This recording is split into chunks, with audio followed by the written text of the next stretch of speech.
Welcome everybody to Sports Fluent, the coach and AK. I'm your host as always, AK Anthony K, and I'm here with the coach, Hugh Jackson. Coach, how are you? I'm doing great. We got a special guest this week, Dusty Bennett. Dusty, man, it's a pleasure to have you on. Thanks, man. I'm happy to be here. Can you tell everybody what you do? I know you do everything, but if you could condense it at TSU, what is your main responsibility other than making the rest of these guys look good? No, so I serve as the chief of staff for the football team at TSU.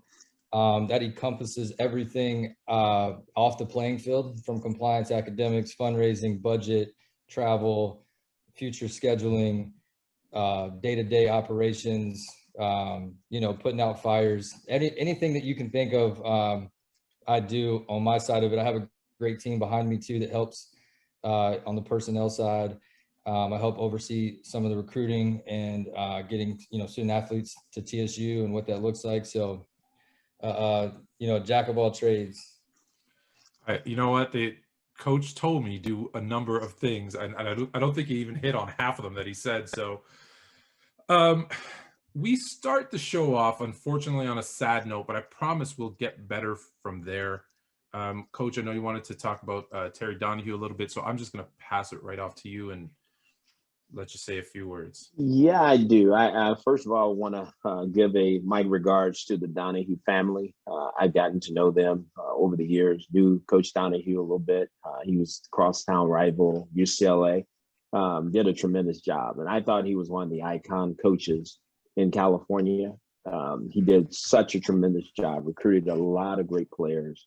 Was a huge influence on a lot of players' lives. A lot of those guys are my friends today, and they're hurting today because of what he meant to them. He was 77 years old, lived in Newport Beach. I would run into him every now and then, but what a tremendous football coach, more so than that, but what a great guy. He was just fun to be around, always had a big smile, always liked to talk football, but more so than that, he always liked helping his players. And so I will remember him that way because there was a time when they kind of ran Southern California, did a great job. And he was one of the best at what he did. Oh, and obviously our thoughts and prayers go out to the Donahue family right now. I wonder how he would have thought, or what he would have thought about this new name, image, and likeness.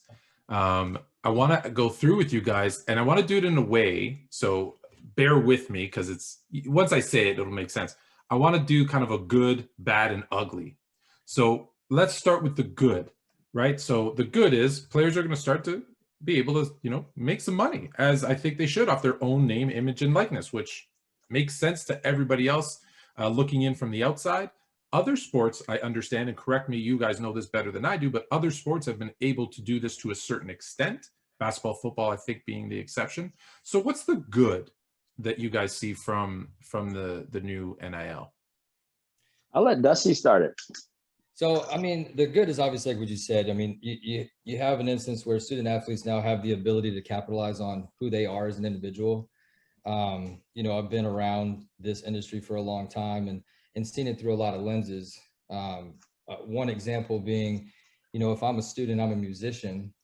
In the past, I was not able to perform or make money using my name on stage, playing music, doing things. If I had a YouTube channel, I couldn't use my name to make money. So now these students, and not just student athletes, but just, students in general have the ability to capitalize on it.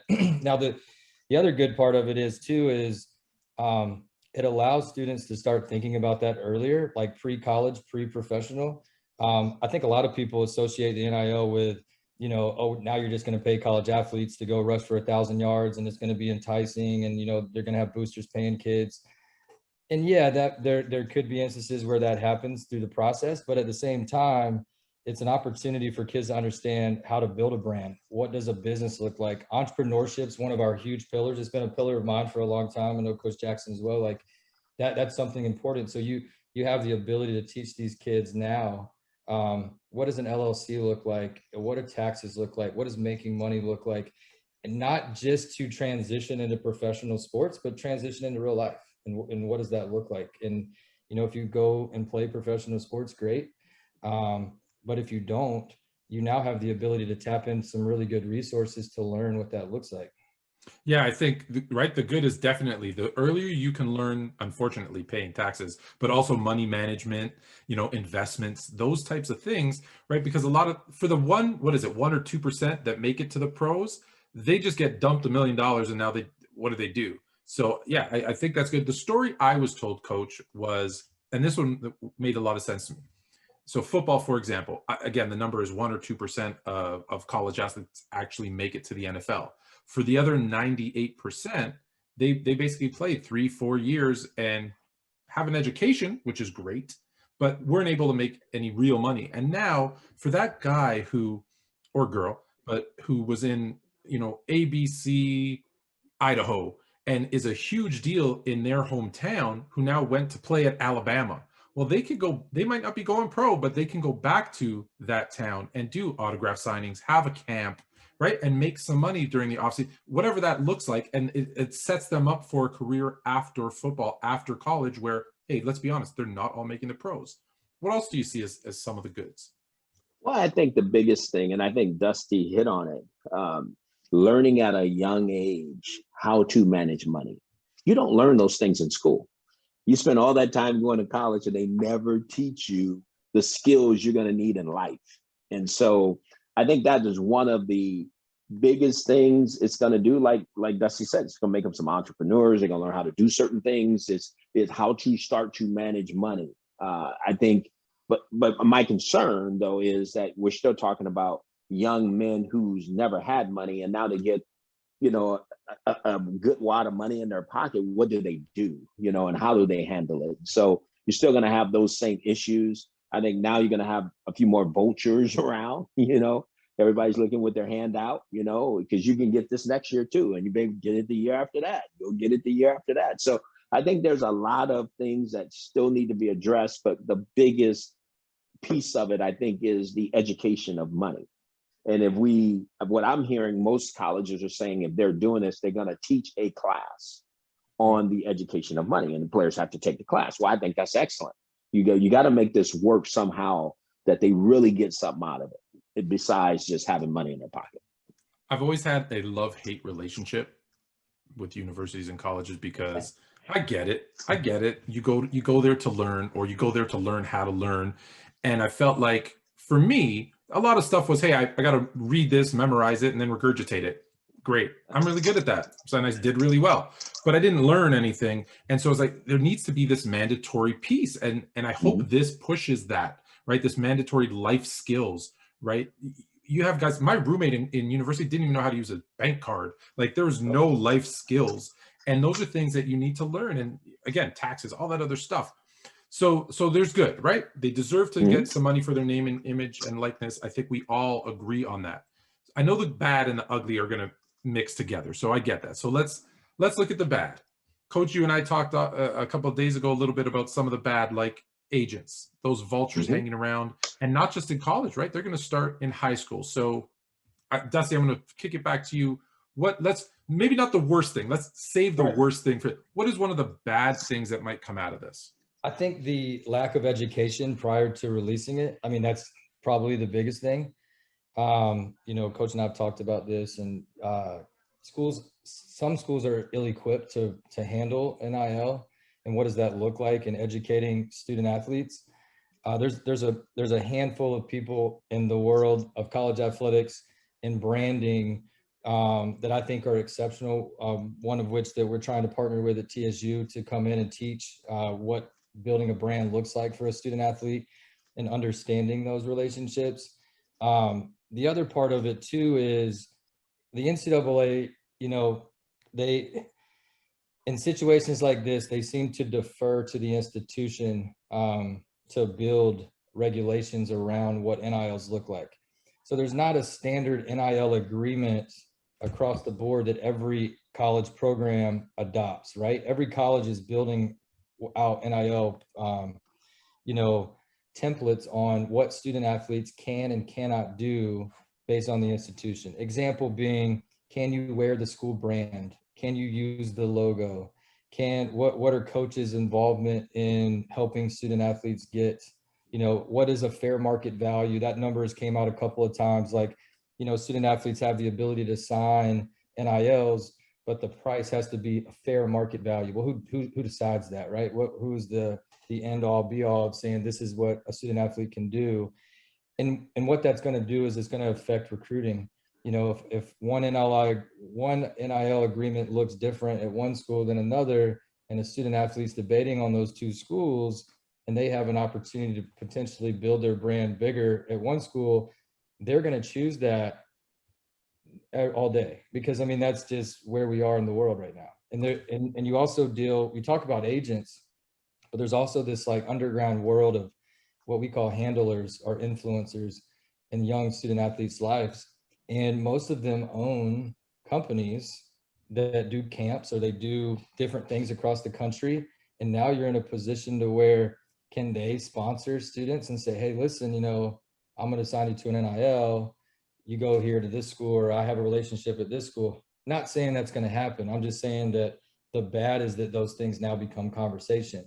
You know, I have a really good friend who works in the branding world, and I was having a conversation about it. Like, and, you know, even with cryptocurrency and NFTs and stuff that are, you know, happening, one of the things that came up was people finding a way to incentivize on an NIL side where, hey, with an NFT, if you go to this school, and you get there and you register for classes, I'll release $100,000 in tokens.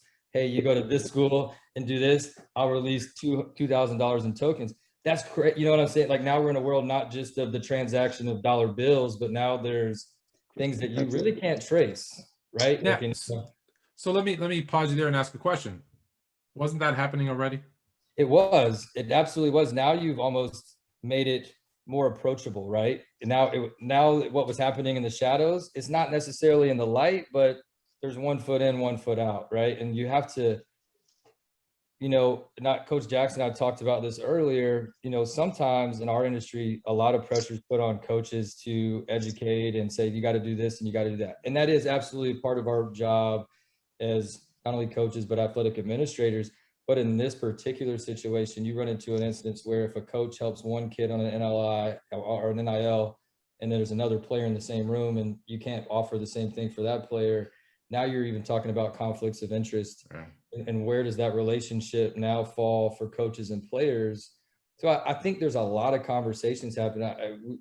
Coach Jackson, we have a group text with our coaches, and we're putting in their questions, and it's all kinds of crazy. But I mean, it's good because it's a brain dump of the what ifs. Like, you know, schools have been marketing, doing commercials forever. This is an example, right? And so before, as a student athlete, they would show the game, or they would show a kid scoring a touchdown, or they would have a player talking about, hey, I go to University of Alabama, I'm majoring in science. Well, now can they sign an NIL with the school and get paid to do that?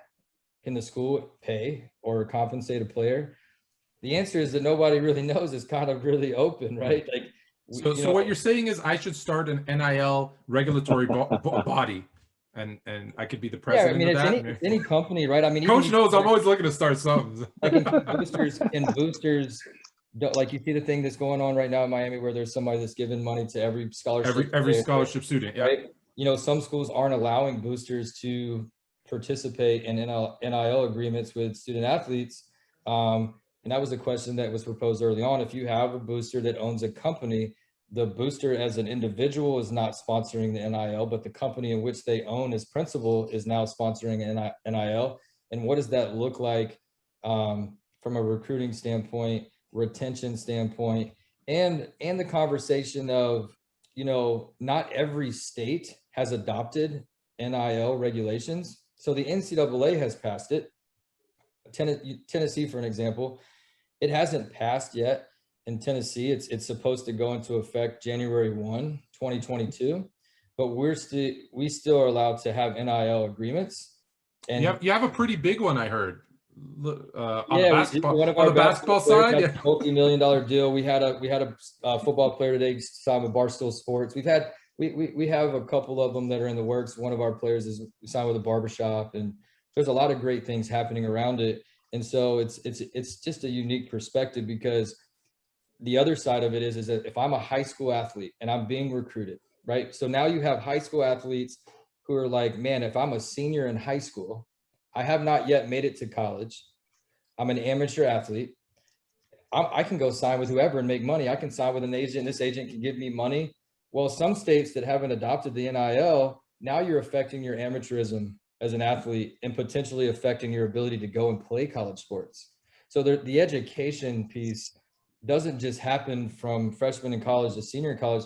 Now that the NIL exists, the conversation needs to start as a freshman in high school when you enter those, just the same way from an eligibility standpoint, Yeah. right? And I think that's when we start going from that bad to the ugly, because now you're going to have, Coach and I talked, whether it be agents, which are okay, but then that other element, hanging around those high schools and starting to see, hey, who's the guy, who's the girl, who's the player that I should kind of put my hand in their pocket and force them into that type of deal, or hey, I'm going to get a piece of whatever you get.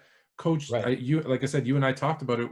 What's your, if you had to, I know there's a bunch, but is that your biggest fear, or is it something else? No, that's my biggest fear. There's another dark side to all of this, as Dusty mentioned, and it's the streets, and the streets talk, and it's all about money. It's all about moving money, accumulating money, and moving money. And if you're in one of those neighborhoods where that's what really goes on, you can best believe they're going to know that kid now is getting paid a substantial amount of money. And if you want protection, of your family, if you want this in the future, maybe I can triple this money for you. Those are going to be conversations that are going to be had. Right. People are naive, right? People are naive. They don't think that's going to happen. But you grew up in one of those neighborhoods. It's going to happen. Is there any, maybe I'm going to be unicorns and rainbows here for a second. Okay. Is any of that good that, hey, there's going to be those, they're going to put their hand in their pocket, obviously, but they're going to say, hey, we're going to protect you and make sure that you make it to university. You don't get into this other life. Is that? No, they're going to protect it as long as you're paying them. As long as you pay. All right. That's really the other side of that. So I don't think that's a good thing, because at some point in time, the player's going to buck. I don't want to give you all my money. I don't want you. My parents all of a sudden heard that we don't want you dabbling in the money. We're going to dabble in this money. So that's an issue. And I think the NCAA doesn't have an answer for that. They have no way of having an answer. No, but that's always been the problem. So let me be the one who NCAA can't say anything to me, right? Their laws, their regulations, their train of thought is still from like 1902. They're archaic. That's why we have this issue today. So two questions. One, are they going to get involved in your opinion? And I want to go back to something Dusty said. Is there any chance a state doesn't pass this? Yeah, absolutely. I mean, it literally is up to state legislation on how they look at NIL. And most of the NIL agreements that I've seen over the last, few days since it came out, that's what happens in this. Hey, what are you doing for NIL for your school? What are you doing for your school? And you kind of build an idea of how everybody's handling it. There are some verbiage in, some of the agreements where it's like, you can have representation, right? You can have a lawyer, you can have an agent. However, they're only supposed to represent you for NIL agreements. Now, that's great, and that's good on paper in black and white, but we all know if you bring an agent into the mix, it's not just for NIL. They're with you throughout the whole course, of your career. Yeah, they're building that relationship, that stronghold, because draft, shoe deals, endorsements, everything, right? Yeah, and they're going to say, yeah, okay, it's NIL for now, but listen, if you get drafted, and the other thing too is agents, they give loans and they buy cars and they help people buy houses and they do stuff. And if you can't, some of them are good with looking at ROI, and before they do it, some of them are just going to put you in a position to where you could come out of college in a ton of debt. Yeah, probably far less than you would have without NIL. This is just a bad piece of it. It's not going to happen all the time, but it's just a conversation. If a kid takes money, or, an agreement goes bad, or, something happens and they have to repay something, they don't have the money because the kids are spending it. Like a school like TSU, we're an equivalency school, so we're FCS, right? So our football program is not a head count sport. So we have kids on all different levels of scholarships, right? So from, half scholarship, full scholarship, books, whatever that looks like. And so NIL to student athletes at my school looks a lot different than, a student athlete somewhere else that's getting a full scholarship plus cost of attendance. See, that's the other conversation that a lot of people don't have along with the NIL, is that there are schools that give what we call COA, which is cost of attendance. And so now NIL is on top of it. The difference is that there's no cap on NIL, right? There are some schools that are saying fair market value, but what is that? Like, is that 100,000? Is that $1 million? I mean, it's not. We have a student athlete at TSU that's signed for $2 million. I mean, that's awesome. You know, I mean, it's great. And you know, so to me, I would rather student athletes have business managers, like, you know, like, hey, you can't sign an agreement. They're not signing a contract, but you can't prevent that. There's no, you know, there's no way to prevent it. No. In a short term, in the, you know, the big thing is that you don't even know what student athletes sometimes have NILs. They're supposed to be reporting them every time or going through Right. a system, whatever that looks like, whether it's compliance. But I mean, in reality, like, who's following that, right? Because some NILs don't require you to do anything. Like, most people think, oh, I'm on an NIL because I'm going to be in a commercial or I'm going to be on a billboard. But some NILs just want you to be you, and they're paying you because you're at a certain school and you play a certain sport, and you to them are an asset. And at some point along the way, you could potentially become a liability. And that's the, But it's in theory, it's supposed to be so that you're promoting something, right? it's supposed to be, but it's not. That's not like for everything, right? I mean, you know, there's some instances where, you know, you might have to do something once a year and it's $100,000. Well, that's, what are you doing the other 360 days a year when you're not doing it? And or there's not always an exchange of money. There's also exchange of products, influence. You know, so you don't know what those agreements look like. You hope that you have representation that can help guide you. But I mean, even if you're a top tier athlete, you know, some people, agents or, you know, lawyers representing say, hey, my fee is going to be paid when you get to the NFL or you get to the NBA. I want X amount of your first signing bonus or your first contract. In return, I'll do this, and this from a marketing standpoint from an NIL. Then all of a sudden that kid goes down with an ACL or, you know, gets hurt. What happens? Yeah, injuries, another thing. I have another question. Now, the majority of them are going to be 18, but some are, you know, fast. Is there any, do you have to be a certain age to sign an NIL? Like, what if you're, you know, hey, you're a quick learner and you're 17 years old? Can you be signing them? That goes back to the amateurism thing that I was talking about, Yeah. like high school kids and doing that. Like, I mean, that's a big piece of it. Like, there's really not, you know, regulation, and you know, for everything that we get, it's always deferred to the institution. So it's up to us to kind of build out, you know, what that looks like. So it's tough. And I mean, the other thing is too, it's going to get messy, right? Well, what if you, I see coach over there just thinking this could be messy. I'm like, what really if you messy. what if you sign an NIL, right? And they give you $100,000 to tweet 10 times a year, and then you don't tweet 10 times a year. You've signed, like, but you've spent the $100,000. Like, what are you doing to are you suing? Now is there going to be litigation involved with companies and student athletes at the college level on trying to, you know, rectify those agreements? Like, it could get crazy. Right. These aren't it could be $100,000 and then you blow out your knee, like you said, and it's like, well, it was a 1-year deal. They couldn't play, and now you owe me back that $100,000. And we all know, if you gave me, let's use, I think his name's Hersey Miller, right? Masterpiece son there. Mm-hmm. When I saw that 2 million, I was like, oh, that just makes a whole lot of sense. If you gave that to me in a lump sum, it'd be gone. Gone. Just at 18 years old, 19 years old, it would be gone. And I think back to like Allen Iverson's contract, if you remember, there's like a kicker when he turns like 50 or something like that was brilliant. I think it was the Reebok deal, you know, correct me if I'm wrong, anybody, but right. That Reebok deal, and it kicked in, and a good thing that it kicked in, because Allen Iverson fell in the trap like a lot of athletes do, where now I have some money. My job is to take care of my people, which is great. It's honorable. But once you start putting that money, you know, money's supposed to flow down. Coach and I talked about this. We learned this, but it starts to flow up and sideways too sometimes. And now you're in a jam. So, Coach, you've been quiet. I know some of your thoughts, but any final? No, I'm concerned, because I'm concerned about the student athlete.